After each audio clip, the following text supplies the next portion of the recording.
What's up guys, my name is Ace, and it's time for part 2 of my final review series for Black Ops Cold War. In the first episode, we talked about everything that I thought Black Ops Cold War did right, and all the positive things, and how I generally did like this game. However, today, it's time to talk about the flip side. These are all of the things that I feel Cold War did wrong, or at least the main things that came to my mind as I was making my list. Now, of course, just a reminder with this series, these are all just my opinions based on my preferences and my experience with the game. If you have a different opinion, I respect that. All I ask is that you respect mine as well. And without further ado, let's dive right into it. And I do want to start off with the stuff that directly relates to gameplay. If you guys saw the first episode, you'll know that I do think Cold War has a solid gameplay foundation, and it's got good fundamentals to it. However, it's not without issues, and the number one gameplay-related complaint that I have with this game is their score streak system, and I'm using the word streak very lightly there. In Cold War, for the first time since Call of Duty 4, they eliminated the actual streak system, where when you die, your streak is reset and you have to start all over again to earn those rewards. Now, some other Call of Duty games brought complements to the streak system, like the support system and stuff, but that was on top of the existing kill streak system or score streak system. Whereas in Cold War, this wasn't an addition or an alternative. They actually scrapped the streak system, which is a core element of the Call of Duty franchise, and brought in this new style of system, which doesn't reset your progress on death. And for me at least, this took so much of the Call of Duty magic out of the game. A huge thing that I've always loved about the Call of Duty franchise, and that really brings me back game after game after game, is the streak system, where as you go on a streak, as you chain kills together, the tension is building because the stakes become higher as you get onto a higher and higher streak and as you start to approach your streak. And at any moment in older Call of Duty games, that could be taken away from you with one death. This is where all that tension and excitement came from, and there was a huge dopamine release when you finally did get to your highest streak. This was a huge part of that game-to-game high that we would chase in older Call of Duty games, because you never knew if you were going to get your highest streak. And also with the previous system, you never knew how many times you could earn that highest streak in a game. Sometimes you could really pop off and earn them several times in a match, which was such an amazing feeling. In Cold War, everything just sort of flattened out, especially for good and consistent players. There's no excitement, there's no build-up, there's no adrenaline. I can tell you guys right now, I can hop into the very first game and I can essentially guarantee you that I will earn a chopper gunner with relative ease. It won't even be that difficult for me to do. And unless I'm messing around with some strange setup or playstyle or something like that, I can do this game after game after game, and there's just no excitement anymore attached to that. To top this off, now that the streaks have a cooldown once you call them in, where you can't even earn any progress toward the next one, it's also sort of flattened that experience, where if I'm really going off in a game, I'm still unlikely to be earning 2 chopper gunners. It's possible, but the game is actively trying to prevent you from doing that by having these cooldowns, where it's not really your skill level that's holding you back, it's literally the game isn't letting you contribute toward your next streak for a certain period of time to make sure that you aren't going off too hard. Now, my perception of the score streak system might be different from yours. I know for lesser skilled players that aren't able to consistently earn any streak in the game that they want every single game, they might not see this as much of an issue because for them, there is still that tension, that excitement, that not knowing whether or not you're going to be able to get your streak that game. But for me, and many like me, this score streak system that they included really took a lot of the excitement and the magic away from the gameplay. This also applies to when you kill enemy players. In the past with Call of Duty, it was so satisfying to see that buzzkill medal pop up, because that means that guy was about to get a streak, and you ended that streak, and now he has to start from scratch again. Whereas a buzzkill in Cold War is just an early indicator that that guy's about to call in some streak against you. And by the end of most matches of Cold War, even the players that weren't performing all that well, they're getting their streaks. They're calling them in. You're getting killed by mid-tier streaks from players that never strung any more than 3 kills together that entire game. And that's just frustrating. Now, that's not even my only issue with the score streak system. It has other issues as well. And one of them is it doesn't actually encourage objective play nearly as much as the traditional score streak system does. That might sound kind of strange on a surface level because you think, well, if the streak doesn't reset on death, you're more likely to be taking risks.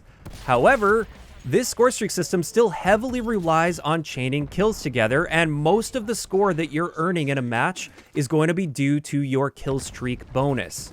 As your streak increases, you're getting far more score per kill. So much so that capturing the B flag is nothing compared to getting a single kill when you're on a 9 kill streak. It literally doesn't even scratch the surface, and if you are starting to go on a streak, playing the objective is a terrible idea in Black Ops Cold War, because think about it this way, if you've been going on a little bit of a streak, you're over 5 kill streak, you're going to be earning anywhere from 500 to 2,000 score from a single kill. Why would I risk my life and that kill streak multiplier doing something so silly as trying to play the objective, which is inherently a higher risk activity that, let's just say in domination, if I capture the B flag, what am I getting out of that? 150, 200 score? I don't even know the exact value, and I don't care, because at the end of the game, the score that you get from capturing that B flag doesn't even scratch the surface compared to all of the score that you're getting for stringing kills together in the same life. When we contrast that with Black Ops 2, which had a traditional score streak system, if I captured the B flag, that was always going to be worth more than getting a kill. Also, if I was getting kills while I was on the B flag, that was a massive score bonus,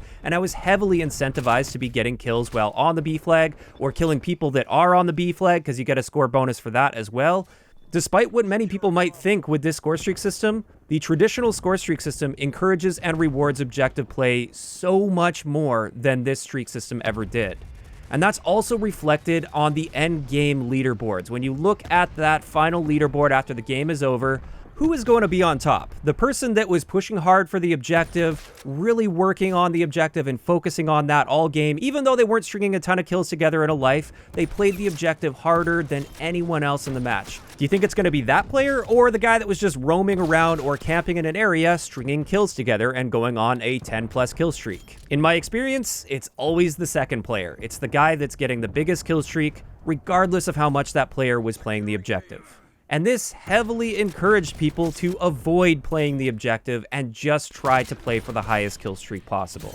In my opinion, the traditional score streak system is vastly superior to whatever they introduced here in Cold War. And in my opinion, this game would have been so much better with a traditional score streak system. So that's my first big gameplay complaint. I know I rambled on about that for a little bit, but this is by far the biggest gameplay related complaint that I have with the game. But it's not the only one. Let's talk about the next thing that I didn't like about this game. This one wasn't so much game-breaking as just, it was an annoyance throughout the game's life cycle.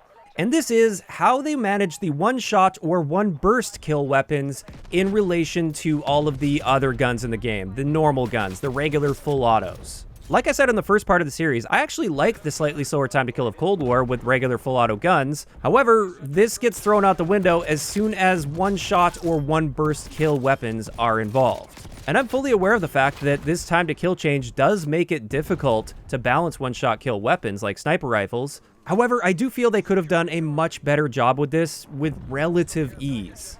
The first example is no flinch sniper rifles. Even with the slower aim down sight time that we see in Cold War compared to other Call of Duty games for sniper rifles, sniping and quickscoping in this game was just way too easy, in my opinion, early on in the game's life cycle before they added some flinch to snipers. And it was just really frustrating, and it felt like there was no counterplay to sniper rifles when you were playing to the strengths of your full auto gun. You can easily pump 3 or 4 rounds into a sniper, and that has no impact on their ability to just aim down sight and shoot you with one shot and get the kill on you. It just led to really jarring experiences, and in my opinion, especially early in the game's life cycle, sniping was simply too easy in this game. And there's great evidence of that in the background. I purposely selected this gameplay that you're seeing here. I am not somebody that practices sniping or quickscoping on a regular basis. And yet, especially before they added flinch to sniper rifles in this game, it was just too easy. The aim assist was quite strong on sniper rifles, whereas in Black Ops 4, which had a similar time to kill, there was no aim assist on sniper rifles, which I think was a fair trade-off. In this game, even though they had slower aim down sight times on sniper rifles, that didn't compensate for the fact that sniping was just too easy because of the slower time to kill for the other guns, the high aim assist that you get if you're playing on a controller, and also the fact that you couldn't be flinched off a target for the first half of the game's life cycle. And I also felt a similar way when it came to the burst guns in this game, especially early on in the game's life cycle before they nerfed them fairly heavily. Those burst guns were just untouchable with a regular full auto. Now, they did eventually get at least somewhat on top of these issues. I still don't think it's perfect, but they did something. I just feel it took them too long to get on top of this. These are changes we were asking for and concerns we had in the beta and alpha of the game, and yet it took them about 6 months or so, I think, to fix sniper flinch. Just took way too long to react to these issues. And honestly, when we're just focusing on the gameplay elements, these are really the biggest complaints that I had. Most of my other complaints are outside of gameplay, and while they might interact with the gameplay, they're not direct gameplay balancing things. So let's move on to some other stuff that I feel Cold War did wrong. One of the biggest things was a lack of content at launch. When this game first launched, if you are a 6v6 player, which is the traditional Call of Duty experience and what many of us buy Call of Duty for, there were only 8 maps available at launch. Whereas most older Call of Duty games, they would launch with around 13 to 16 maps. So this was very little content, and early on in the game's lifecycle, this game got boring a lot faster than it could have due to this lack of content. It really felt like we were just playing the same maps over and over again, and that got stale fast. Even though I liked most of the maps, it still got stale playing with such a limited map count. Now, as we got more and more seasons and more maps added, this is no longer a complaint of mine while playing Cold War right now. We've got a great selection of maps out there, but it took a long time to get to this point, and this also brings me to the next thing I wanted to talk about when we are talking about post-launch maps. This is the fact that we saw so many map remakes in relation to brand new original maps. Now, don't get me wrong, the remade maps that they brought in, they are some of my favorite maps in the Call of Duty franchise. And I really do like it when they sprinkle in the odd fan favorite remake from the past. Having said that though, for 6v6 specifically, we're not talking about the face-off maps that you could play 6v6 on, but for the regular 6v6 playlists, post-launch, not including the holiday version of Nuketown or the current Halloween version of Nuketown, they added 17 maps post-launch. Of those 17 maps, 9 of them were copied and pasted from older Call of Duty games. Like, they didn't even reskin them and make them look different and have a different theme or anything. They literally just copied and pasted them. More than half of our post-launch 6v6 maps were remade. And that's just way too much. I think maybe like 1 in 4, 1 in 3 remakes, that would be fine. Not more than 50%. Now, on this same general topic of a lack of content or a feeling of a lack of content with multiplayer, I just feel like they spread themselves far too thin by introducing way too many modes outside of the traditional Call of Duty like 6v6 experience. So things like Fireteam, kind of a unique idea, I guess, but it was a super buggy mode. It didn't appeal to a lot of people, and now it's pretty hard to even find a populated lobby of Fireteam in my experience. The same thing goes with Combined Arms, and you could even argue 2v2, although I am glad that they eventually opened up the 2v2 playlist to 6v6 for those that like that completely chaotic experience. But overall, just having all of these different modes for multiplayer put into the game, it really seemed like it spread them thin. We weren't seeing a lot of content for each one of those modes because they were focusing on all of them, and it just didn't feel like they picked a mode and decided to pour all of their heart and soul into making that mode the best that it can be. And I really feel that held this game back from reaching its full potential. But moving on, let's talk a little bit about League play. And I really don't like the League play in this year's Call of Duty.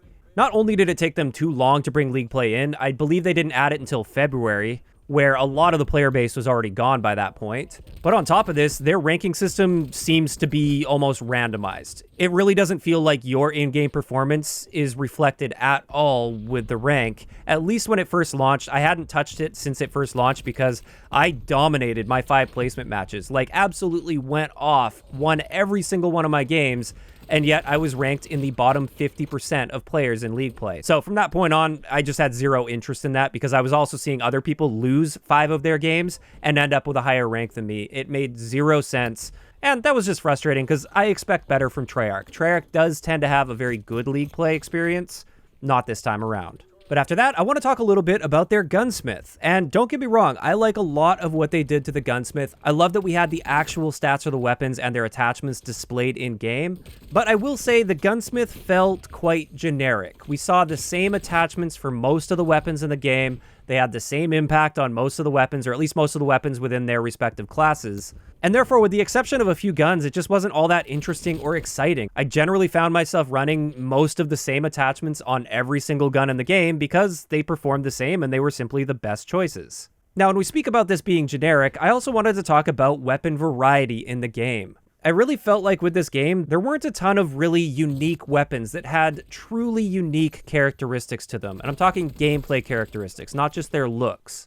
And part of this may be the fact that they're limited by the setting that they chose, with this being Cold War. They're kind of limited in some ways when it comes to the weaponry they can bring, but I just felt like, especially with a lot of the DLC weapons that they brought throughout the year, they were basically just a copied and pasted version of a gun that we already had in the game, and then they adjusted a couple stats here or there. Very few of them felt truly unique and exciting to use. It was basically just like, oh, I'm going to use this different version of the MP5 that has a slightly different range and the sprint out time has been adjusted slightly. And I really just feel like they could have done better in this area. Just as one example of this, throughout the entire year, I was really hoping we would see a super slow rate of fire, full auto assault rifle that can kill in 3 shots. So give it a rate of fire of roughly 400 rounds per minute, make it a 3-shot kill. Your time to kill value is going to be roughly in line with the other assault rifles, so that wouldn't make it immediately completely overpowered or anything, and that would create a truly unique assault rifle, and you can't get that experience anywhere else in the game, yet they never added a gun like that. This is just one example of so many missed opportunities for creating a much more well-rounded weapon library.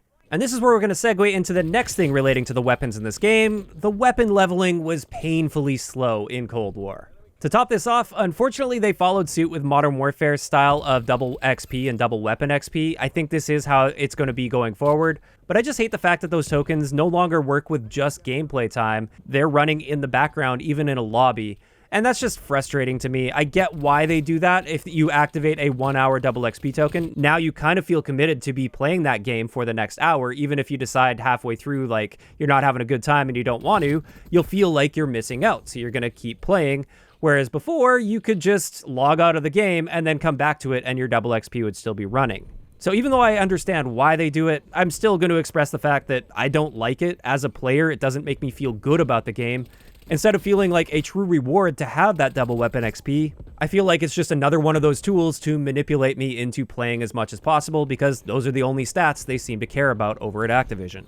Now, let's move on to the section that's going to be no surprise to any of you guys that have been around the channel for a while, and this is the section about their matchmaking as well as the fact that lobbies disband. Now, these are 2 topics that I have completely beaten to death over the past couple years, so I'm going to try to not dive into too much detail with this. I'm just going to kind of gloss over the main points, but when it comes to the matchmaking system, it appears they have followed suit with Modern Warfare's matchmaking system, which was no surprise, but it's frustrating to see this engagement-optimized matchmaking, which seems to be heavily reliant on your recent performance rather than your actual skill level, and what this means for many players is they get a roller coaster and a heavily manipulated experience. The most basic way to describe this, there is a lot more that goes into it, but the most basic way to describe this engagement-optimized matchmaking is the game is trying to manipulate your highs and your lows. If the system picks up the fact that you're performing poorly, it's going to give you some easy lobbies to make you feel good about yourself. And on the flip side of that, if you perform too well, especially over multiple matches, then the system decides you're ready for hard lobbies, where many players will then get stomped down and it's somebody else's turn to stomp on you. This is not a true skill-based matchmaking system. This is a heavily manipulated experience. And on top of this, everything is hidden in the background. So you can't even tell the lobby strength that you're getting into. You can't tell if you're playing the game on easy mode or hard mode when you get into it. And it's something that the game is actively manipulating in the background. What this also means is it makes it nearly impossible to track performance over time. It makes it very difficult to perform consistently well over time if you're a solo player especially. And to top this off, for the first time ever when we were collecting data for our skill-based matchmaking study with JGod, Drifter, and Sour, we noticed a trend that it appeared in Cold War the matchmaking system was willing to sacrifice ping to get you into a better skill match or into the most appropriate skilled lobby that you were looking for at that time. So for the first time I've ever seen, at least, ping was not king in Cold War. The example that I have here is when I was doing my testing with a dummy account with a low KD, or also somebody else's account that had roughly a 1 KD, so they were right around an average player. My ping, more often than not, was about 50 to 60 milliseconds, which is pretty good based on where I live. The moment I log into my main account with really good stats, same day of the week, same time of day, like I did this immediately after, suddenly in many of my lobbies, I was getting 100 ping. It literally doubled my ping in many of the matches, even though I was perfectly capable of getting 50 milliseconds of ping. It appears the matchmaking system was filtering those lobbies out because it wasn't an appropriate skill match, and it was willing to sacrifice my connection experience for a better skill match, and I don't even get to see what this skill match is. And this wasn't just a one-off thing. We noticed this trend with all of the accounts we tested. It was just a more extreme example on my end, likely due to the region I'm living in. But in either case, this is absolutely unacceptable in an online first-person shooter. Now for me, throughout the year, you'll notice most of my gameplay, if you watch my Cold War videos, it's with a full party. And this full party of people are just random viewers from my live stream. Anybody's welcome to join regardless of your skill level. And I noticed if you play with a party of 5 or 6 players, it seems to break the matchmaking system and it gives you a good mix of lobbies. And I actually find that I generally get a better connection experience, which is the opposite of what I would normally expect while partying up. But I was able to find this sort of workaround to the system, so this allowed me to still have an enjoyable time with Cold War, but this shouldn't be the case at all. I shouldn't have to party up with people in order to get a decent experience in-game. That experience should come out of the box. So that's the matchmaking side of things, and again, that's a very basic overview. There's a lot more depth to this and many more reasons that I strongly dislike this style of a system.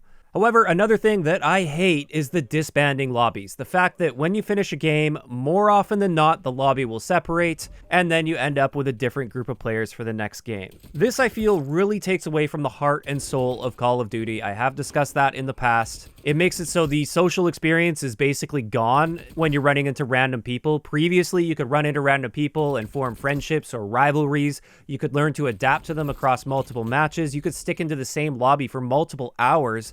And that was a blast. I loved playing against the same people game after game after game. And they straight up took that away from us in Modern Warfare, and that carried into Black Ops Cold War. I absolutely hate it. It really harms the experience for me. And unfortunately, it looks like Vanguard's going to be following suit here. I hope they eventually learn a lesson from this because it really does harm the experience.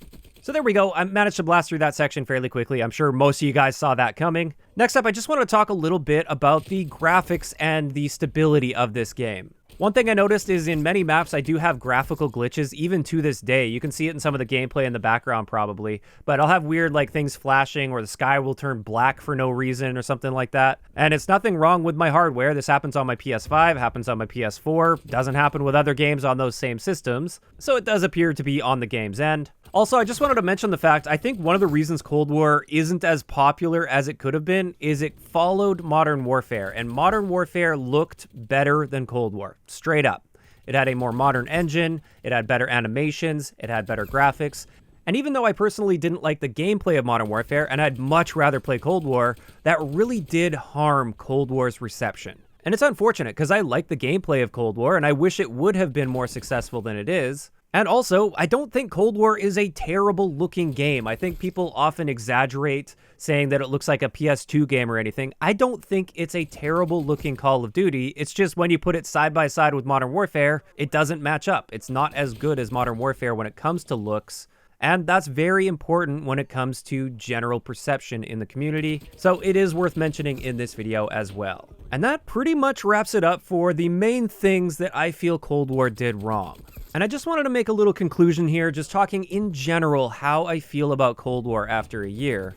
As I've said, I think it had a solid gameplay foundation, but I can't help but get the feeling with Cold War that it just didn't have that spark. It didn't have that passion. There's not much about it that's going to be super memorable going forward into the future. And I think this is largely due to the fact that they had a crazy development schedule where this wasn't even meant to be Treyarch's game, but they were forced to come in and take over for Sledgehammer and Raven, and therefore they once again had a super crunched development cycle. And there's no doubt in my mind that this severely impacted the quality and the amount of passion that was put into this game. In many ways, I could feel that things were sort of rushed together and not as polished as they could be. Also, this seemed fairly obvious to me by the lack of content at launch. There wasn't anything really revolutionary about this game. I guess the closest thing you could say is the score streak system, but even with that, it doesn't feel like they thought it through very well and iterated on it much, because at least in my eyes, this score streak system was a complete flop right from the beginning. I could see the flaws pretty early on when we were playing with this in the beta build of the game. So at the end of the day, I don't hate Cold War. I do think it has that solid gameplay foundation. But having said that, it's nowhere near my favorite Call of Duty game of all time, and I don't think it's going to be the most memorable Call of Duty either. I really wish Treyarch would have had a full development cycle to work on this so we could actually see some passion put into it. We could feel that the game is not rushed, and potentially we could see a proper amount of content right from the beginning so the game didn't get stale early on. So that's sort of my final opinion of Cold War. I did like the game, I enjoyed the general gameplay, but it lacked polish, it lacked passion, and I think going forward it's going to be one of the least memorable Call of Duty games. Now, of course, this is just my opinion. I'd like to know in the comments section below, what did you think about Cold War now that we've had a full year to play it? What are some of the things you didn't like, or if you want, just let me know your final thoughts on it, whether that's things you like or dislike. I just want to hear from you guys in the comment section down below. If you enjoyed the video, a like rating is always appreciated, and don't forget to subscribe for more if you haven't already. I'll talk to you guys next time.